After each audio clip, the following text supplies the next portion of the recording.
Court శిక్షలు మన దేశంలోనే కాదు, విదేశాల్లో కూడా వింతగానే ఉన్నాయి.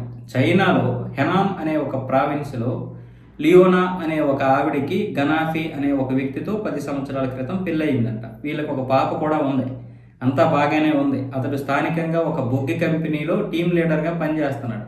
అదే ఆఫీస్లో ఒక అమ్మాయితో వివాహేతర సంబంధం పెట్టుకున్నాడు, అక్రమ సంబంధం. ఈ విషయం తన భార్యకి తెలిసింది. ఈ భార్య ఏం చేసింది, ఎంత చెప్పినా అతను వినడం లేదని తగులు కూడా ఆడింది. చివరికి వినడం లేదని సోషల్ మీడియాలో పోస్ట్ పెట్టింది.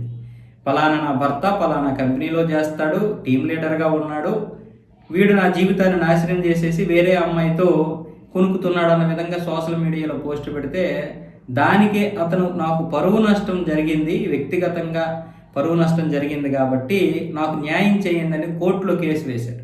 కోర్టు ఏం చేసింది, ఆ వీడియోలు పరిశీలించిన మీదట ఎంత తప్పు చేసినా వ్యక్తిగతంగా ఒక వ్యక్తిని ఇలా పబ్లిక్లో పెట్టడం తప్పు కాబట్టి, అతను చేసినటువంటి అక్రమ సంబంధం కంటే ఇది చాలా నేరం కాబట్టి నీకు శిక్ష వేస్తున్నాం అంటూ 15 రోజులు అదే సోషల్ మీడియాలో భర్తకి క్షమాపణలు చెప్పాలి అని కోర్టు తిరిగి ఈవిడికి శిక్ష వేసే తీర్పు చెప్పింది. దాంతో అందరూ అవాక్ అయిపోయారు. ఆమె వచ్చేసి ప్రతిరోజు అదే సోషల్ మీడియాలో పోస్ట్ పెడుతూ నువ్వెన్ని తప్పులు చేసినా నేను క్షమించాలి కాబట్టి, నేను కాపాడుకోవాలి కాబట్టి క్షమించు అంటూ ఆవిడ వ్యంగ్యంగా పెడుతూనే ఉంది.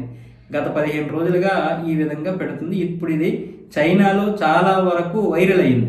అంటే తప్పు ఎవరు చేసినా శిక్ష మాత్రం తప్పు చేయని వారికి అని కొంతమంది ఏం జరిగినా సరే ఇలా సోషల్ మీడియాలోకి రాకూడదు, అది మీరే పరిష్కరించుకోవాలి, కావాలంటే కోర్టులో కేసు వేసుకోవాలి కదా అన్న విధంగా కొంతమంది ఏదేమైనా సరే తప్పు చేసిన వాళ్ళకి ఈరోజు సమాజం బాగా పనిచేస్తుంది, సమాజం అటువైపే ఉందన్న విధంగా కొంతమంది చైనాలోనైతే ఈవిడ కామెంట్ పెడుతున్నారు.